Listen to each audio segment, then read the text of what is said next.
ለጋጋሚ ድሃ ጥቁር ጉንዳን ከያዘ አይለቅም፣ ከለቀቀም እሾኩን እዛው ትቶ ነው የሚነቅ። ሰው ያለ ምክንያት ድሃ አይሆንም። እነግርሃለሁ፣ ሁላችንም ራቁታችን የመጣን ሰው ያለ ምክንያት ድሃ አይሆንም። የሆነ ጉዳይ ወይ አመሉ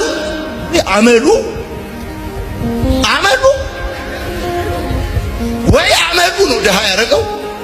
ከዛ ሲከተል ስንፍን። እውነት እንነጋገር ከተባለ ክርስቶስማ በዘበኛ ይባረር የለ በዚህ ዘመን። እውነት አሰብ በራችንን እንዘጋና እኛን የመሰሉትን እንጠራና ክርስቶስስ በር ይዘጋበታል።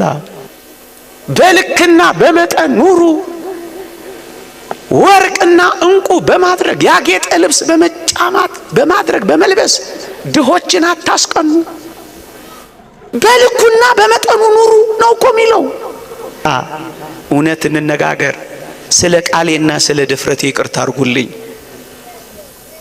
ሶፍት የተቀላቀለበት አይደለም እንሰጠው ነው አይደለም። የጋጥነውን አጥንት አይደለም እንወረውረው። እንደው ይቅርታ አድርጉልኝ፣ እንደው ውሻ አላደረግነው። የታል ክርስቶስ? የታሉ ድሆች? የታል ያ መቅደስ?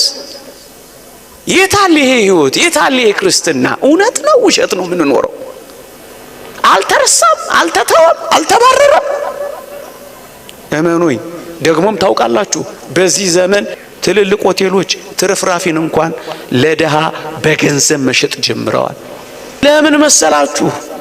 ከነዚህ ከታናናሾቹ ለአንዱ ስላላደረጋችሁ ለኔ ያላደረጋችሁም ስላለ እኮ ነው። የወደቀውን ረግጠ የገባው እኮ ክርስቶስ ነው። ለኔ ያላደረጋችሁም ምእመናን፣ ማንንም መውቀስ አይደለም። በዚህ ትምህርት ያላቸውን ለማሳፈር ፈልጌ አይደለም ወገኖቼ። ባለጠግነት በራሱ የሚነቀፍ አይደለም። እንዲህ አይነት ትምህርት ስናስተምር ባለጠጎችን የነቀፍን እንዳይመስላቸው። ባለጠግነት በራሱ የሚነቀፍ አይደለም ይላል ሊቁ አውግስጢኖስ። ይልቁንም አብርሃም ባለጠጋ ነበረ ይልና ድሃውን አልዓዛርን ከማቀፍ ግን ባለጠግነቱ አልከለከለውም ይልና ሁለቱም አብርሃምም ድሃው አልዓዛርም በጌታ ፊት ባለጠጎች ነበሩ ይላል። ኢዮብ ባለጠጋ ነበር።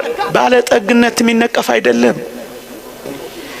ድሃው ፀሐይና ብርድ ይፈራረቅበታል።